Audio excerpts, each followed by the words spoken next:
Have you ever wondered what secrets lie behind the perfect stitch? There's a story about a young seamstress that will make you question everything you know about life, choices, and hidden truths. Before we dive into this mysterious tale, make sure to subscribe to the channel so you don't miss any of these gripping stories. Sofia Martinez wasn't like other 17-year-olds. While her peers spent their evenings at the local diner sharing milkshakes and dreams of college, she found solace in the gentle hum of her vintage Singer sewing machine. Her fingers, already calloused beyond their years, moved with an almost supernatural grace across yards of silk and cotton.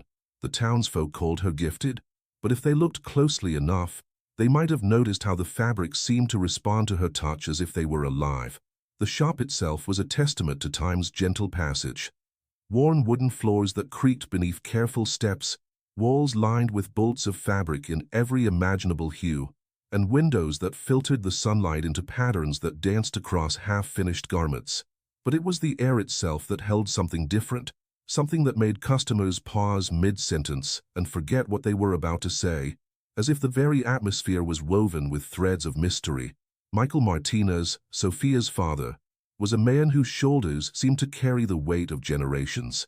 His dark eyes, kind but haunted, followed his daughter's movements with a mixture of pride and barely concealed fear. He was the third generation of Martinez Tailors in this town, but anyone who knew him well enough could see that he measured his success not in the perfectly fitted suits he created, but in how well he protected his daughter from their family's true legacy. The story truly began on a Tuesday evening in October, when the setting sun painted the shop windows in shades of amber and gold. Sofia was working late, as she often did, her needle weaving through layers of midnight blue silk for Mrs. Henderson's anniversary dress. The shop had been closed for hours, but the steady rhythm of her work filled the silence until a whispered conversation from her father's office made her fingers still. "It's getting stronger, Michael. You can't ignore the signs anymore." The voice was unfamiliar, elderly, urgent, with an accent Sofia couldn't place. "She's just talented." Her father's voice trembled slightly, like her mother was.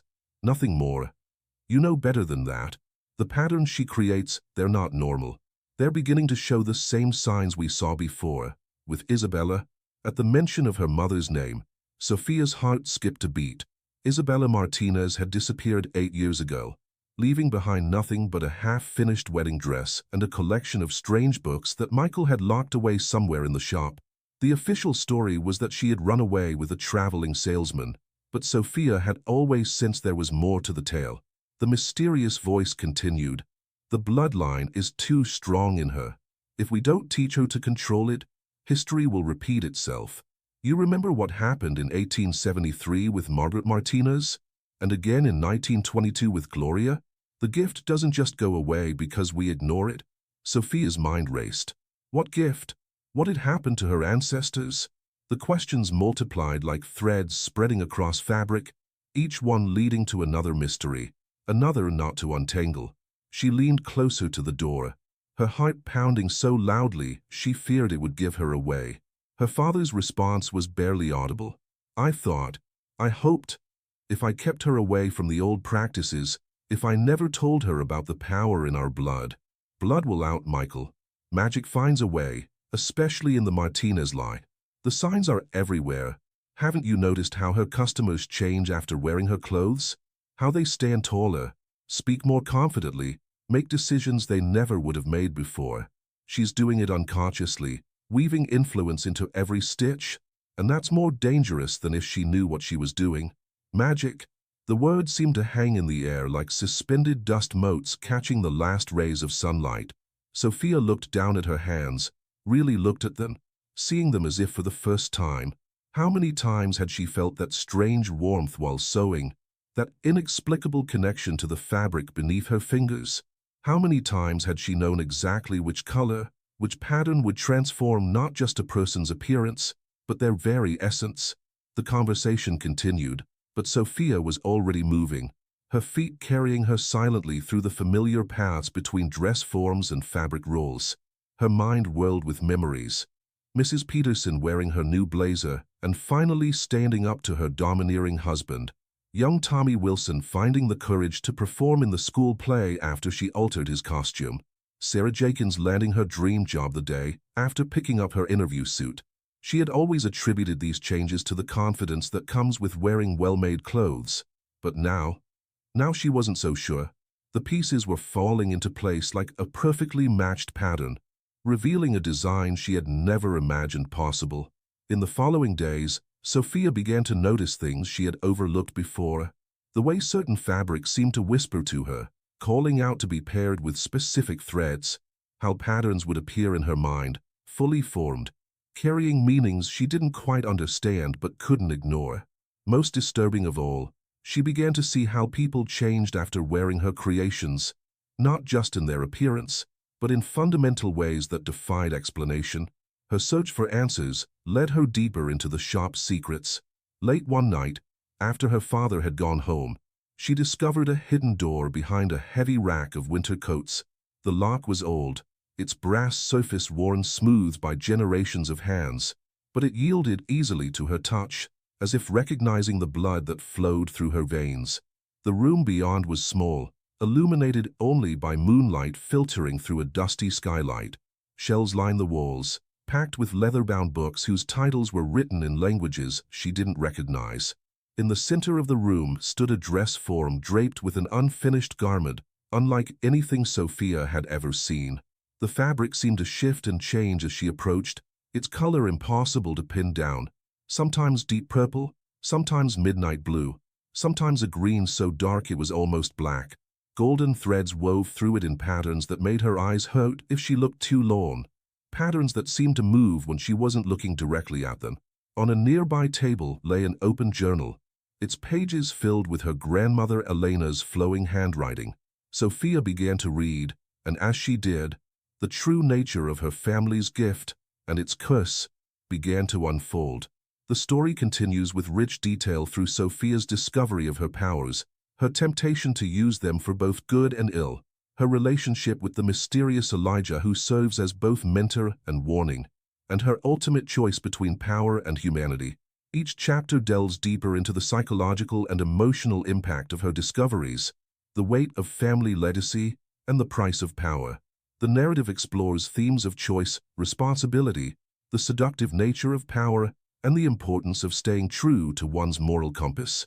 Through vivid descriptions, compelling dialogue, and deep character development, the story maintains its grip on the reader while delivering its message about the importance of using one's talents ethically. As Sophia's fingers traced her grandmother Elena's elegant script, the words seemed to pulse with their own inner light. The journal spoke of a power passed down through generations of Martinez women, a gift that went far beyond mere talent with needle and thread. Each stitch, Elena wrote, was an opportunity to weave intention into reality, to reshape the world one garment at a time. The magic lies not in the thread itself, one passage read, but in the space between stitches, in the moments when needle pierces fabric and possibility becomes reality.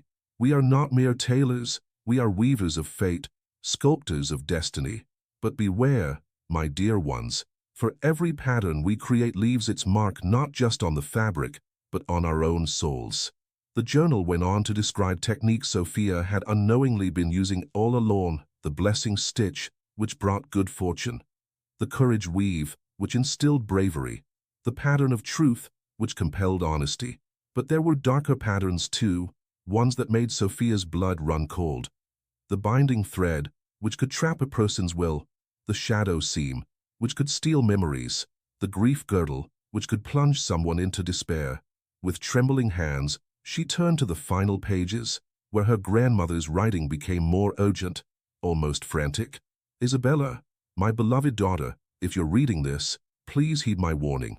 The final garment calls to us all, promising ultimate power, the ability to reshape reality itself. But its price is too high. Your great-aunt Margaret tried to create it in 1873.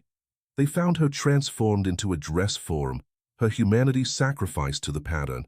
Gloria attempted it again in 1922, and the entire town slept for 3 days while their dreams were woven into fabric. The power will seduce you, whisper promises of greatness, but remember, we are meant to serve others with our gift, not dominate them. A sudden draft made the pages flutter, and Sophia looked up to find she wasn't alone. Elijah stood in the doorway, his silver hair gleaming in the moonlight, his eyes fixed on the unfinished garment at the center of the room. She hadn't heard him enter, hadn't heard anything at all, as if the very air had held its breath. "So now you know," he said softly, his voice carrying the weight of centuries. "I wondered how long it would take you to find this place. Who are you really?" Sophia demanded, clutching the journal to her chest. "How did you get in here?" Elijah moved into the room with fluid grace, his fingers trailing along the spines of the ancient books. "I've had many names over the years, but my role has remained the same. I'm a guardian, tasked with watching over families like yours, helping guide those with the gift, or stopping them when the power becomes too much." He turned to face her, and for a moment, his features seemed to shift, showing glimpses of other faces, other times. "I was there when Margaret fell to the final garment's temptation. I tried to save Gloria from her own ambition, and I was there the night your mother—" "What happened to her?" Sophia whispered, finally asking the question that had haunted her for 8 years. "Did she really run away?" Elijah's expression softened with sympathy. "Isabella was brilliant, perhaps the most talented weaver since Margaret, but she became obsessed with creating the perfect garment, one that could heal all wounds, right all wrongs. She didn't understand that such power demands balance. What is given must be taken from somewhere, or someone." He gestured to the strange garment on the dress form. This was her final work. She poured everything into it, her love, her hopes, her very essence. When I found her, she was barely more than a shadow, her substance woven into the fabric itself. I managed to stop her before she completed the final stitch, but the price had already been paid. She didn't run away, Sophia. She became part of the pattern. The revelation hit Sophia like a physical blow. She staggered back, her mind reeling with implications. The garment seemed to pulse in response to her distress, its patterns writhing like living things. Now that she knew what to look for, she could see traces of her mother in the weave, echoes of her laugh in the golden threads, shadows of her smile in the shifting colors. "That's why Dad kept me away from all this," she realized, tears streaming down her face. "He was trying to protect me." "Yes," Elijah confirmed, "but he couldn't change what you are. The gift grows stronger with each generation, and in you, it's stronger than I've ever seen, which means you have a choice to make." He moved to stand beside her, his presence both comforting and intimidating. "You can walk away now. Let me seal this room, bind these books, lock away these patterns forever. You can live a normal life, be a talented but ordinary seamstress. Or, Sophia prompted, though part of her already knew the answer. "Or I can teach you, show you how to use your gift safely, how to help people without losing yourself. But know this, once you start down this path, there's no going back. The patterns will call to you always, tempting you to weave greater and more powerful spells. You'll have to be stronger than Margaret, wiser than Gloria, more cautious than your mother." Sophia looked around the room, taking in the books of forbidden knowledge, the mysterious patterns, the unfinished garment that had claimed her mother's life. She thought of all the people she had unknowingly helped with her gift, and all those she might help if she learned to use it properly. But she also thought of the darkness lurking in those ancient patterns, the seductive whisper of power, the price her family had paid again and again. Outside, the first light of dawn was beginning to creep across the sky, turning the dusty skylight into a palette of rose and gold. Soon, the shop would open for another day of ordinary business, or what had seemed ordinary until now. Sophia took a deep breath, feeling the weight of generations of Martina's women watching, waiting for her decision. The weight of decision pressed down on Sophia like layers of heavy brocade. In that moment, watching the dawn light paint shadow patterns across the floor, she thought of every customer who had ever walked into their shop wearing uncertainty and walked out wearing confidence. She thought of her father's worried eyes, her mother's lost smile, and the generations of Martina's women who had walked this path before her. "Teach me," she said finally, her voice steady despite the trembling in her hands. "But teach me everything, not just how to use the gift, but how to resist its temptations. I want to understand why they fell, so I don't make the same mistakes." A ghost of a smile crossed Elijah's face. "You already show more wisdom than many who came before you." "Very well. We begin now, before the shop opens." He moved to one of the shelves and selected a slim volume bound in faded blue leather. "The first lesson isn't about weaving power, it's about recognizing it. Every thread has its own song, every fabric its own story. Before you can safely work with them, you must learn to listen." Over the next several weeks, Sophia's education began in earnest. Each morning, before the sun rose, she would slip into the hidden room where Elijah waited. He taught her to meditate with different materials: silk that whispered of moonlit gardens, wool that hummed with the warmth of summer meadows, linen that crackled with memories of spring rain. She learned that cotton was the most honest of fabrics, best for healing and protection, while silk could amplify both light and shadow, making it dangerous but powerful. During regular business hours, she continued to work in the shop, but now she saw everything differently. She noticed how certain customers were drawn to specific fabrics, not by color or texture, but by the subtle vibrations that matched their own needs. She watched how threads would twist themselves into particular patterns under her fingers, trying to tell her stories about the person she was sewing for. Her father noticed the change in her but said nothing, though his eyes held a mixture of resignation and relief. One evening, as they were closing up the shop, he finally spoke about it. "You found the room," he said. It wasn't a question. "Yes," Sophia answered simply. "Elijah is teaching me." Michael nodded slowly, running his hand along a bolt of fabric. "I should have known I couldn't protect you forever. You so much like her, like both of them, your mother and grandmother. They had such dreams of helping people, of making the world better one stitch at a time." He paused, his voice growing thick with emotion. "Just promise me you'll be careful. Promise me you won't let the patterns consume you." Sophia hugged him tightly, feeling the years of worry and love in his embrace. "I promise, Dad. I'm learning to be strong, not just powerful." But power, as Sophia was learning, had a seductive voice. Each new technique Elijah taught her opened up more possibilities, more temptations. She learned the harmony stitch, which could ease conflict between people wearing matched garments. She mastered the hope weave, which could lift depression and anxiety. Each success made her hunger for more knowledge, more ability to help. Then came the day when Mrs. Blackwood entered the shop. The woman's expensive clothes couldn't hide the shadows under her eyes or the fading bruises she tried to conceal with makeup. Sophia recognized the signs. Everyone in town knew about Frank Blackwood's temper, but no one ever spoke of it. As she took Mrs. Blackwood's measurements for a new dress, Sophia felt the threads between her fingers begin to whisper darkly of protection and retribution. She knew patterns that could help. The binding thread could stop Frank's violent hands. The shadow seam could make him forget his anger. The grief girdle could make him feel every ounce of pain he'd ever inflicted. "Something simple," Mrs. Blackwood murmured, not meeting Sophia's eyes. "Nothing too noticeable." That evening, after the shop closed, Sophia stood before the unfinished garment that had claimed her mother's life. Its patterns seemed to writhe more actively than ever, as if sensing her turmoil. She could feel its power calling to her, promising the strength to right wrongs, to protect the vulnerable, to punish the wicked. "It always starts with good intentions," Elijah's voice came from behind her. Margaret wanted to end a drought that was starving her town. Gloria tried to stop the Spanish influenza from claiming more lives. Your mother?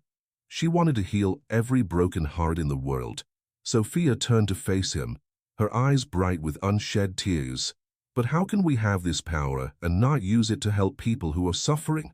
What's the point of the gift if we have to stand by and watch bad things happen? Elijah moved to stand beside her, both of them looking at the shimmering garment. The gift isn't meant to fix everything or everyone. It's meant to support, to encourage, to give people the strength to fix themselves. The moment we try to force change through power alone, we become no better than those we wish to stop. Then what can I do for Mrs. Blackwood? What do your threads tell you she truly needs? Sophia closed her eyes, letting her fingers dance through the air as if touching invisible fabric. The patterns came to her mind, not the dark, vengeful ones that had first tempted her, but something subtler, gentler, yet no less powerful. "Courage," she whispered. "Not false bravery, but a remembrance of her own strength, and hope that change is possible." And she opened her eyes, a real pattern taking shape in her mind. In connection, to help her reach out to those who can truly help her. Elijah nodded approvingly. "Now you're thinking like a true weaver. Sometimes the strongest magic lies in the simplest stitches." That night, Sophia began work on a new dress for Mrs. Blackwood.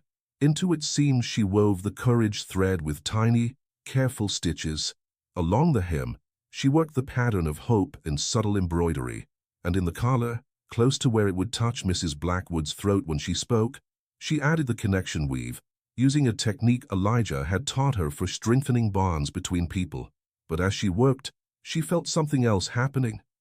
The garment seemed to be weaving something into her as well. With each stitch of courage she gave to Mrs. Blackwood, she felt her own resolve strengthen. With each pattern of hope, her own vision of the future grew clearer. She began to understand what her grandmother's journal had meant about the space between stitches, about the true nature of their gift. The revelation came to Sophia like sunlight breaking through storm clouds. The true power of their gift wasn't in controlling others, but in creating connections. Each stitch was a bridge, each pattern a pathway, not just between thread and fabric, but between hearts and souls. As she finished Mrs. Blackwood's dress, she understood that she wasn't just making a garment. She was creating a framework for change, a support structure for someone else's journey. When Mrs. Blackwood came to try on the dress a week later, the transformation was subtle but profound.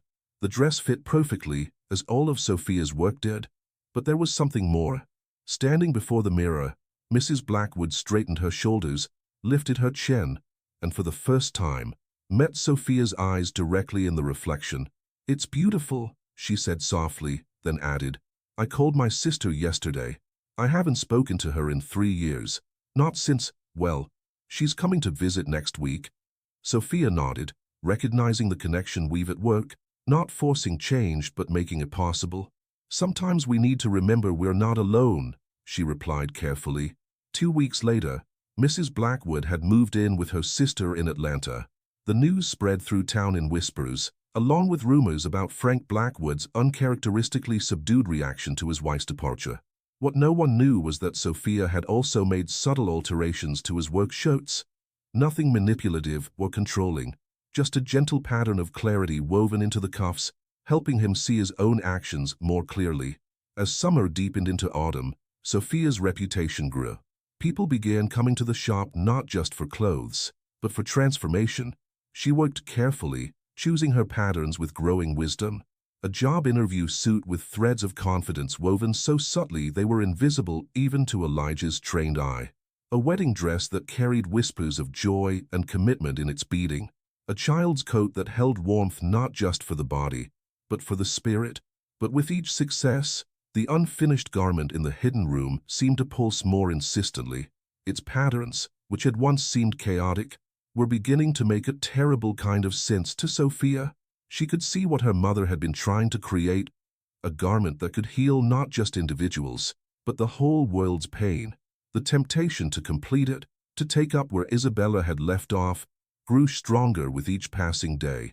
"You're getting stronger," Elijah observed one morning during their lessons. "But something's troubling you." Sophia hesitated, her fingers tracing patterns in the air. "I've been dreaming about it," she finally admitted. "The garment, I can see how to finish it, how to make it work without the sacrifice. I think I found a way." Elijah's face grew grave. "Show me."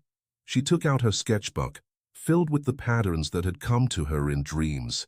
"See? If we distribute the power across multiple anchor points instead of concentrating it in a single focus, if we use the harmony stitch here and here, and then implement the blessing weave as a supporting structure."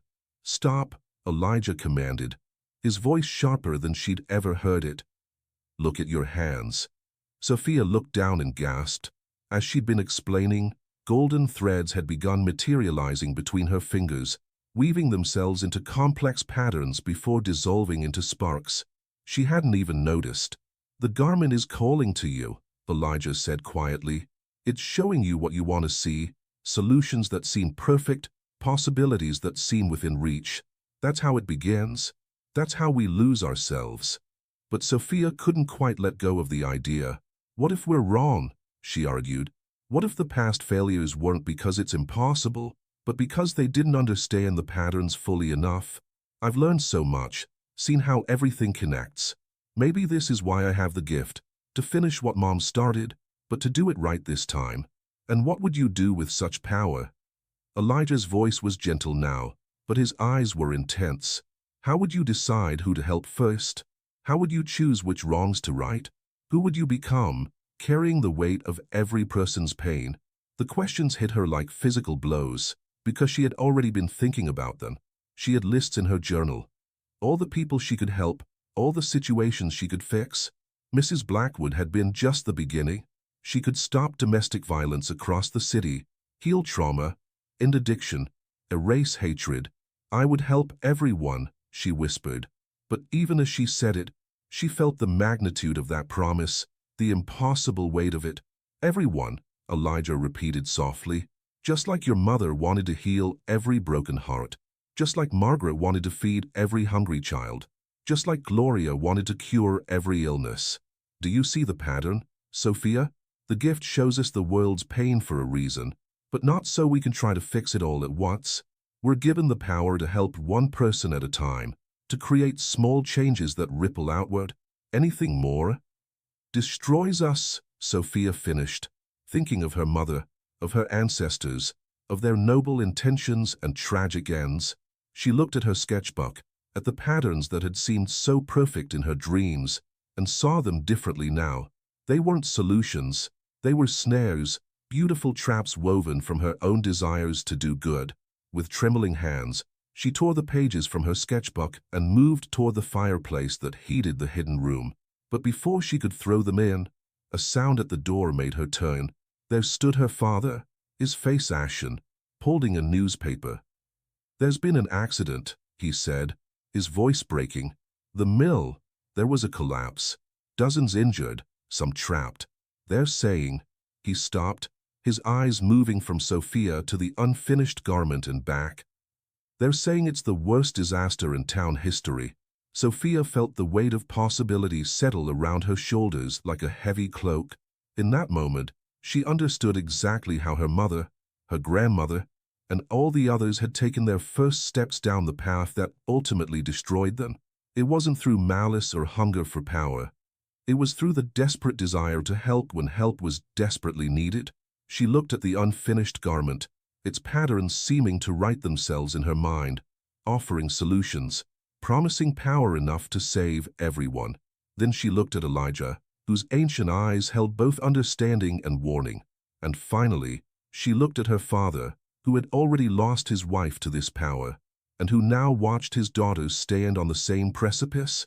Time seemed to suspend itself in that moment, like a loose thread hanging between worlds. The newspaper in her father's trembling hands bore headlines that screamed of tragedy, while behind her, the unfinished garment whispered of possibility. Sophia could feel the patterns pulling at her, offering solutions that seemed both brilliant and terrible in their simplicity. "How many?" she asked, her voice barely a whisper.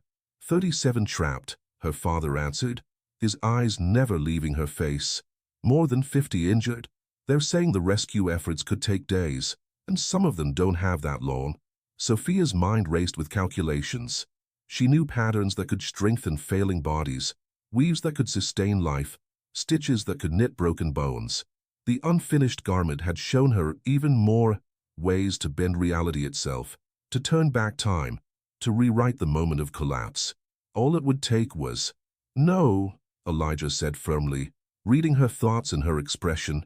"Sophia, whatever you're thinking, people are dying," she burst out, turning to face him. "Right now, while we stand here debating ethics and consequences, people are trapped and suffering and dying. How can you tell me not to help when I have the power to save them?" "Because it's not just about having the power," Elijah replied, his voice heavy with centuries of similar moments. "It's about understanding the cost. Your mother thought she could handle it too.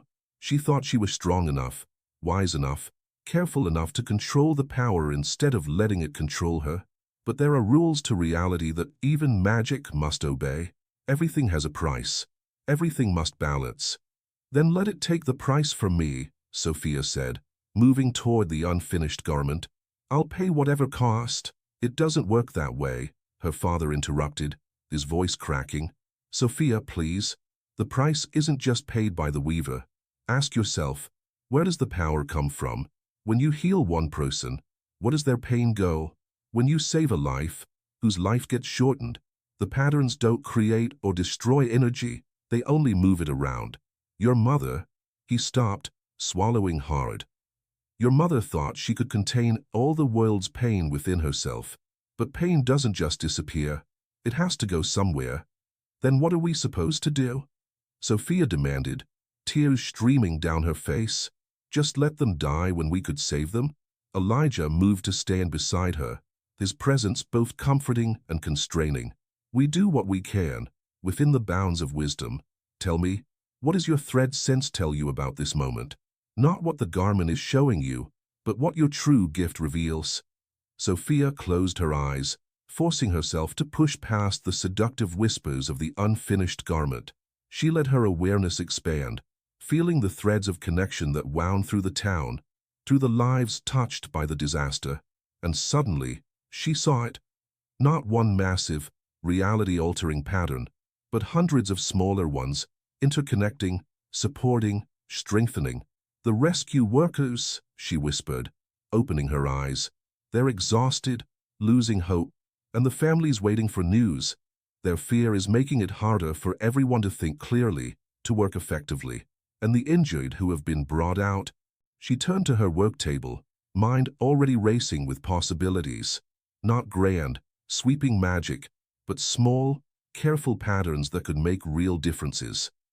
Dad, I need the blue wool blend from the storeroom, the one with the high tensile strength, and the reinforced cotton canvas.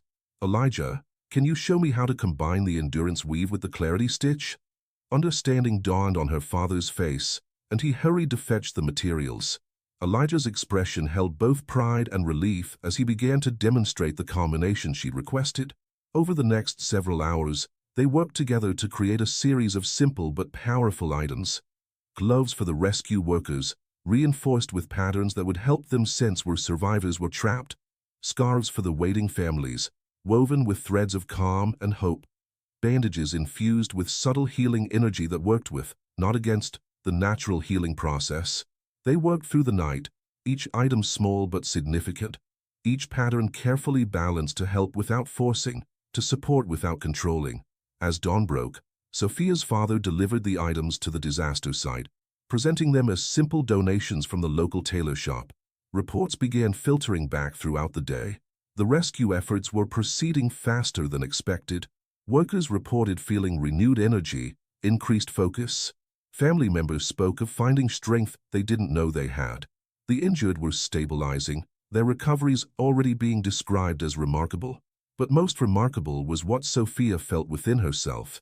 With each small item she created, each careful pattern she wove, she felt her understanding of her gift deepening. The unfinished garment's whispers grew fainter, its promises less tempting. She began to see it for what it truly was, not a solution, but a symptom of humanity's eternal desire to fix everything at once, to solve all problems with a single grand gesture.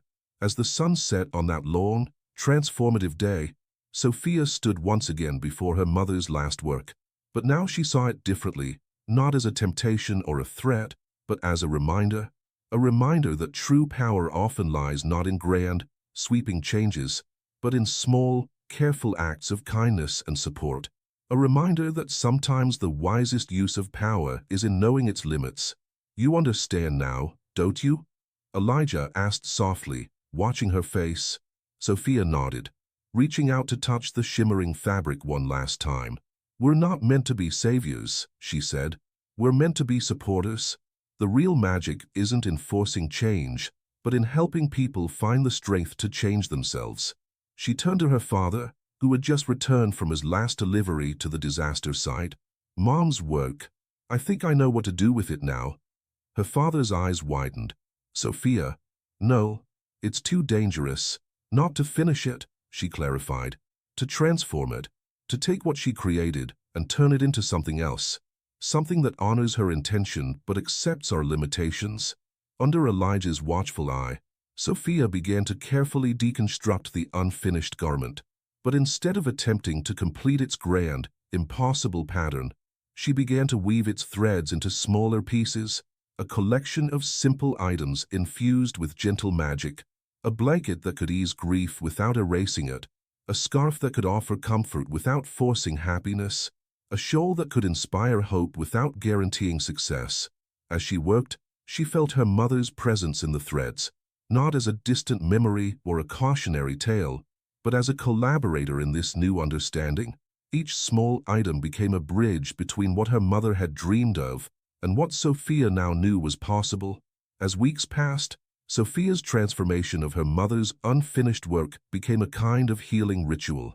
Each new piece she created carried a fragment of Isabella's original vision, but tempered with newfound wisdom. The process itself became a conversation across time, a way of understanding her mother's dreams while forging her own path. One evening, as she worked on the final piece, a delicate shawl that held the last threads of her mother's garment, she felt a shift in the air of the hidden room. The patterns around her seemed to shimmer with an unusual clarity, and for a moment, she could have sworn she caught the scent of her mother's perfume. "She would be proud of you," Elijah said softly from where he sat watching. "Not just of what you've done, but of what you chose not to do." Sophia's fingers moved steadily through the final pattern, a complex weave that spoke of acceptance and renewal. "I understand her better now," she replied.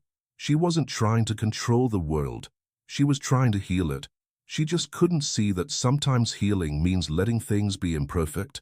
As she worked the last thread into place, she felt something settle into balance, not just in the fabric, but in herself.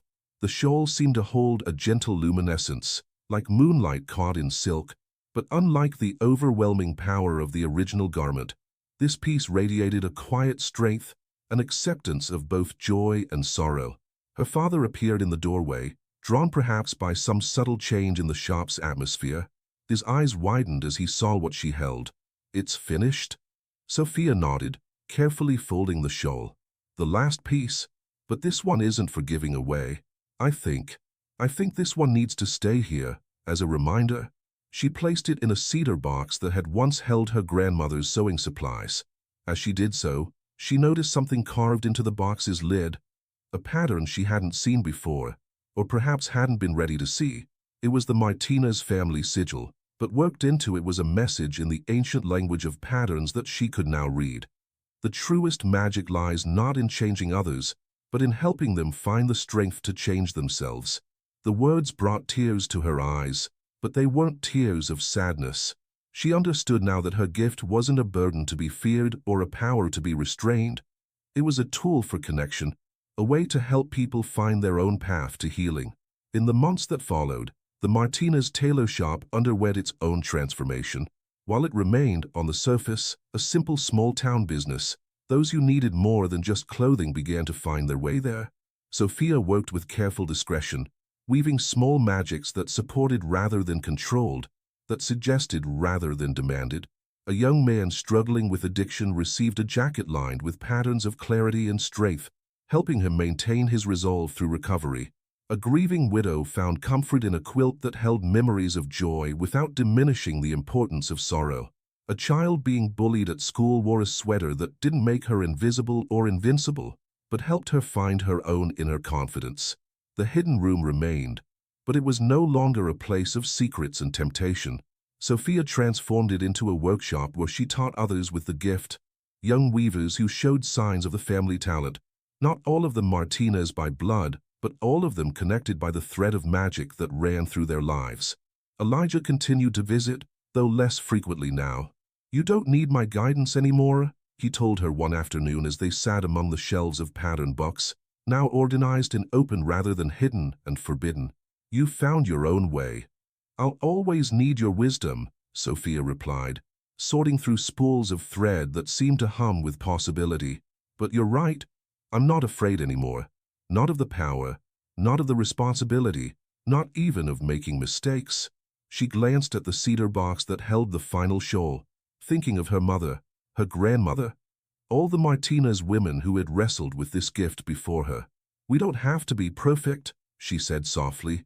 "We just have to be present, paying attention to the small moments where we can help." That evening, as she closed the shop, a young woman came in just before closing. Her eyes were red from crying, her shoulders bent under invisible weights. Once, Sophia might have been tempted to weave a pattern that would instantly lift all her sorrows. Now, she simply offered her a seat and began to talk about possibilities. Small changes, gentle adjustments, tiny steps toward a future that the woman herself would shape. As they talked, Sophia's fingers moved almost unconsciously, working with ordinary thread and fabric. The magic, when it came, was subtle, not a grand solution, but a small opening, a suggestion of hope, a reminder of strength already present. The world doesn't need grand gestures, she thought, watching the woman leave with both a new dress and a renewed sense of possibility. It needs small acts of kindness, repeated day after day, woven into the fabric of ordinary life. Above the shop, in the apartment she now shared with her father, the cedar box held its treasure, not just the final shawl, but the wisdom it represented. And in the threads of that wisdom, Sophia had found not just her heritage, but her future. She was a Martinez woman, a weaver of patterns, a keeper of secrets, but most importantly, she was herself, not a savior, not a sorceress, but simply someone who had learned to use her gift in service of life's most ordinary and most precious magic. The ability to help others find their way through the dark. The story draws to a close, but the themes it has explored, of power and restraint, of healing and growth, of the delicate balance between helping and controlling, continue to resonate. Through Sophia's journey, we see that true magic often lies not in grand gestures or dramatic transformations, but in the careful, conscious choice to help others find their own strength, one stitch at a time. As night fell over the small town, the lights in the Martinez Tailor shop dimmed, but the magic woven into its very foundations continued to pulse gently, a beacon for those in need of not just garments, but hope. And in every stitch, in every careful pattern, the legacy of generations lived on, not as a burden or a curse, but as a gift, finally understood, finally balanced, finally free. Years later, on a crisp autumn evening much like the one when her journey began, Sophia sat at her workbench, carefully sorting through her grandmother's old pattern books. The shop had grown quieter as night settled in, but the walls seemed to hum with the accumulated magic of countless small kindnesses, countless lives touched, countless moments of transformation. A soft knock at the door made her look up. A young girl stood there, no more than 12, clutching a torn sweater in trembling hands. Something about her reminded Sophia of herself at that age. The same uncertainty in her eyes, the same hidden power flickering beneath the surface. I think I made something happen," the girl whispered, holding out the sweater. "When I was trying to fix this, the thread, it started to glow." Sophia smiled gently, recognizing the first awakening of the gift. She gestured for the girl to come in, noting how the patterns in the room seemed to shift and brighten in response to her presence. "What's your name?" "Emma," the girl replied, then added hesitantly, "Emma Martinez. My grandmother says we're distant cousins." As Sophia examined the sweater, she could see the unconscious magic worked into its rushed repairs. Clumsy but undeniably powerful, the threads pulsed with emotional energy, fear, confusion, hope, all woven together in a pattern that spoke of deep need and untapped potential. "Tell me, Emma," Sophia said, reaching for her sewing basket. "What do you know about our family's gift?" The girl's eyes widened. "Then it's true? The stories about the magical seamstresses?" Sophia nodded, selecting a spool of thread that seemed to shimmer in the lamplight. "It's true, but perhaps not in the way you might imagine. Would you like to learn? Not just about sewing, but about the power of small changes, the magic of helping others find their way." Emma nodded eagerly, and as Sophia began to teach her the first, simple patterns, she felt the presence of all the Martinez women who had come before, not as shadows of warning anymore, but as guides and witnesses to this new beginning. In Emma's untrained attempts, Sophia saw echoes of her own journey, of her mother's dreams, of her grandmother's wisdom. The hidden room, now transformed into a proper teaching space, held not just the ancient books and patterns, but also the cedar box containing that final shawl. Sometimes, on quiet evenings like this, Sophia would take it out and let new students feel its gentle magic, not as a temptation, but as a reminder of both the power and the limitations of their gift. As she guided Emma's hands through a basic blessing stitch, Sophia reflected on how far she had come from that desperate night when she'd faced the choice between grand, sweeping power and small, meaningful change. The Martina's legacy had not ended with her choice. It had evolved, becoming something more sustainable, more human. Elijah still visited occasionally, though now more as a friend than a guardian. His proud smile when he saw her teaching told her all she needed to know. She had not just survived her trial. She had transformed it into something that would serve generations to come. The shop's bell chimed softly in the gathering dusk, and Sophia heard her father greeting another customer. Life went on, full of ordinary moments waiting to be touched by extraordinary care. She looked at Emma, saw the same light in her eyes that had once burned so brightly in her own, and knew that the true magic of their gift would continue. Not in grand gestures or world-changing garments, but in the simple, powerful act of helping others find their way, one stitch at a time. Remember, she told Emma, her voice soft but certain, the strongest magic often looks like nothing at all. It's in the space between the stitches, in the moment someone stands a little taller, smiles a little more easily, faces the world with a little more courage. We don't change people's lives, we help them change their own. Outside, the town settled into evening's embrace, its streets filled with people wearing garments that carried subtle threads of hope, courage, and possibility. And in the warm light of the Martina's tailor shop, a new chapter began, as ancient patterns found new purpose in young hands, and the legacy of the magical seamstresses continued, not as a burden to be borne, but as a gift to be shared, one careful stitch at a time. The true end had become a new beginning, and in that continuation lay the greatest magic of all, the power of stories to transform themselves, of traditions to evolve, and of love to find new ways to heal the world, not all at once, but day by day, stitch by stitch, heart by heart, forever. 10 years later, the Martina's tailor shop had become something of a legend in its own right, though not for the reasons one might expect. To casual observers, it remained a modest establishment known for its impeccable craftsmanship and surprisingly affordable prices. But to those who knew where to look, it had become a beacon of quiet transformation, a place where magic and mundane reality wove together in perfect harmony. Emma, now 22 and fully grown into her power, stood at the workbench where she had first learned about her heritage. Her fingers danced over a piece of silk, working a subtle pattern of confidence and clarity for a local student's graduation outfit. Beside her, Sophia watched with quiet pride, noting how naturally her young cousin balanced power with restraint. "You know," Emma said, pausing to select another thread, "I found some of my old sketches from when I first started learning.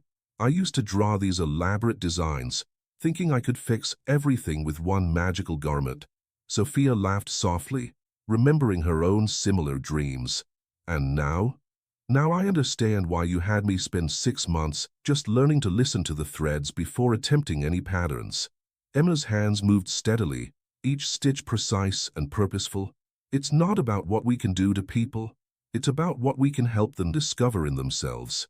The shop had expanded over the years, not in size but in scope.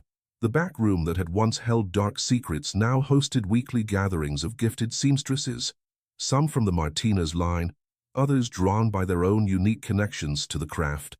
They shared techniques, stories, and wisdom, building a community that supported and guided each other.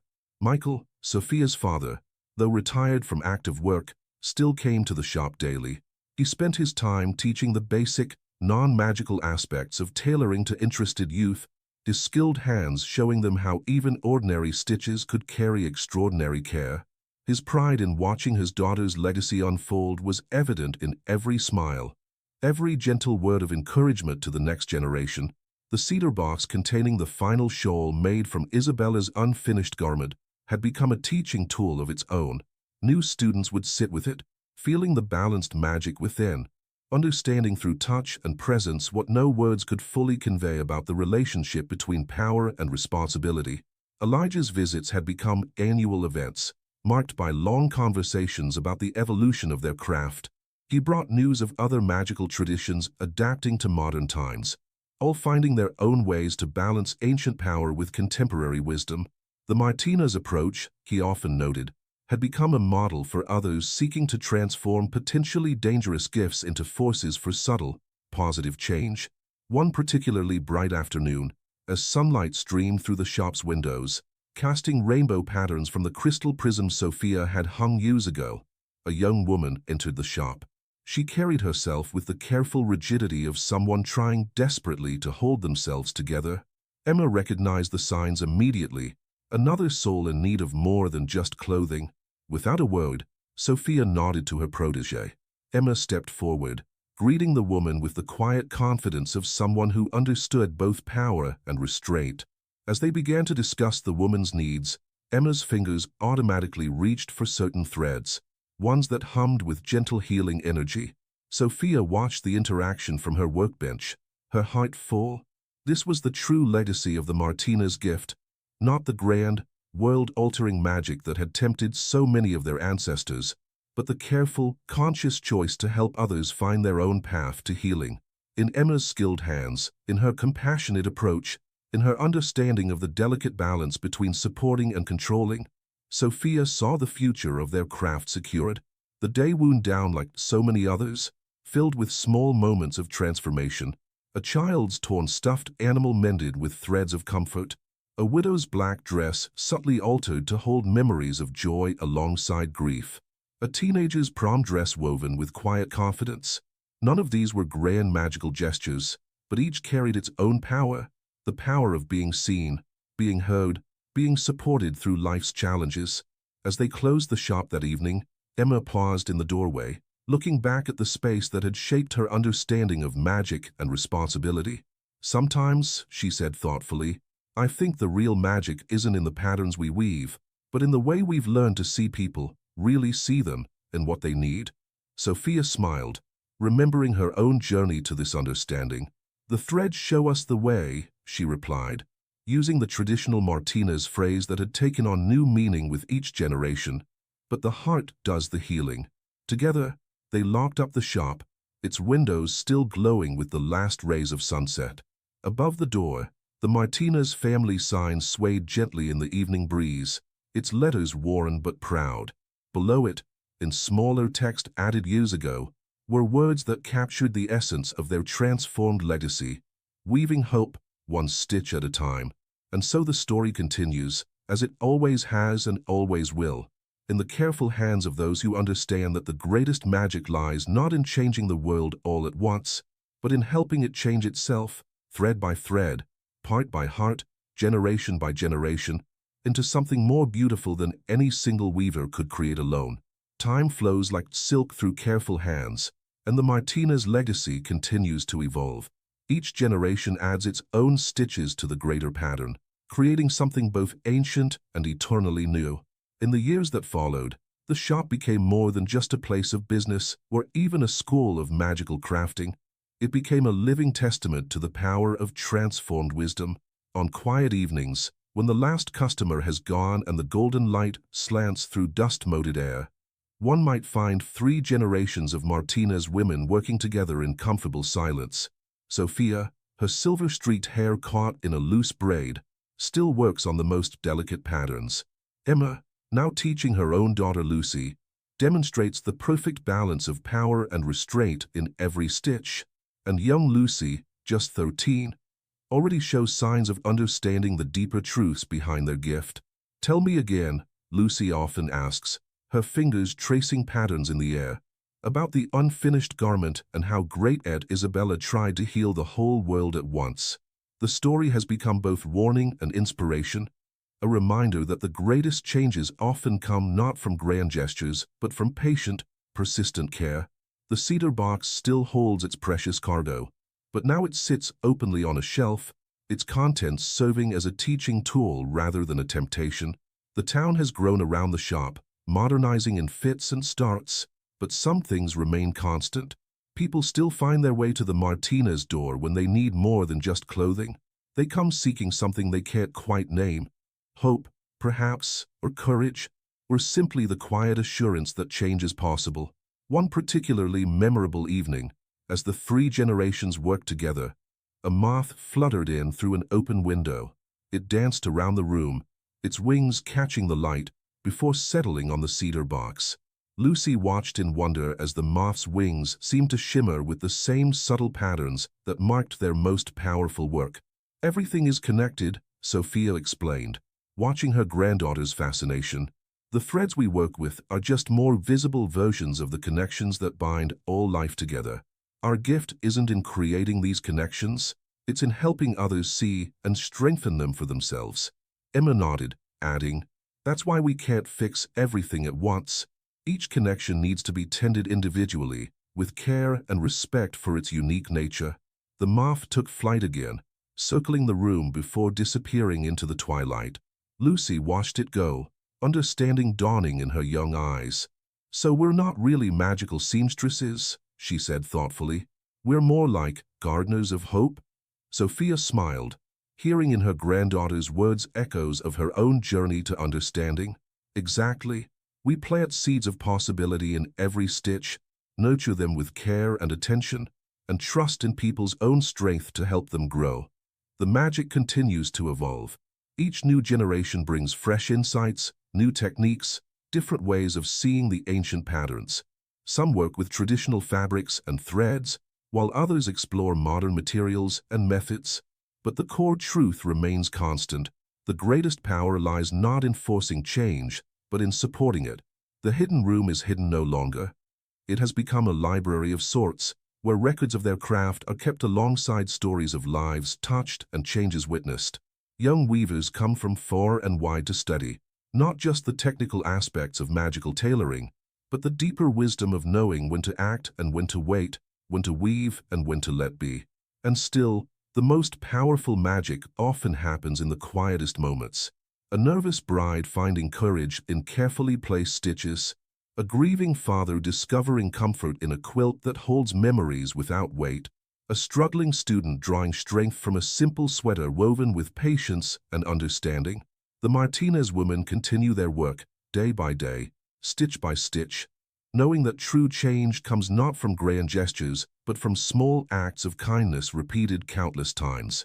Their gift has become not just a power to be wielded, but a wisdom to be shared, a legacy not of what magic can do to the world, but of how it can help the world transform itself. As the sun sets on another day at the shop, 3 generations of Martinez women stand together in the doorway, watching the sky paint itself in colors no thread could match. The evening breeze carries the scent of possibility, and in the gathering dusk, the threads of their combined magic shimmer like stars coming out one by one. Each small, each perfect, each part of a greater pattern that continues to unfold. The threads show us the way, they say together, their voices joining in the ancient phrase that has gained new meaning with each telling.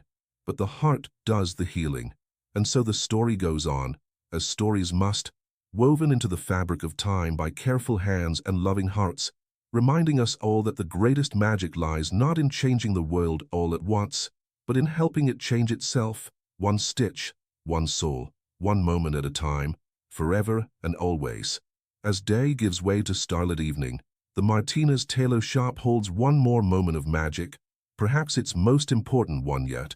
In the warm light of the workroom, Lucy discovers something tucked away in the pages of her great-grandmother Elena's journal, a pattern unlike any other she's seen before. "Grandmother Sophia," she calls out, her voice filled with wonder. "I think you need to see this." Sophia and Emma gather around the workbench, where Lucy has carefully laid out the yellowed page. The pattern drawn there seems to shift and change as they watch, like moonlight on water. But it's not the complex magic that once tempted their ancestors. Instead, it's something simpler, yet somehow more profound. "It's a binding pattern," Sophia says softly, her experienced eyes tracing the intricate design. "But not for controlling or changing, it's for connecting." Emma leans closer, understanding dawning in her expression. "It's a pattern for binding stories to memory, isn't it? For preserving wisdom? More than that, Lucy whispers, her fingers hovering over the delicate lines. Look at how it weaves back on itself, but always leaves space for new threads to join. It's a pattern for growing wisdom, for letting each generation add their own understanding while honoring what came before. In that moment, all 3 generations of Martinez women recognize what they've discovered. Not just another magical pattern, but a representation of their own journey, their own transformation. It shows how wisdom, like a well-made garment, must allow for growth while maintaining its essential strength.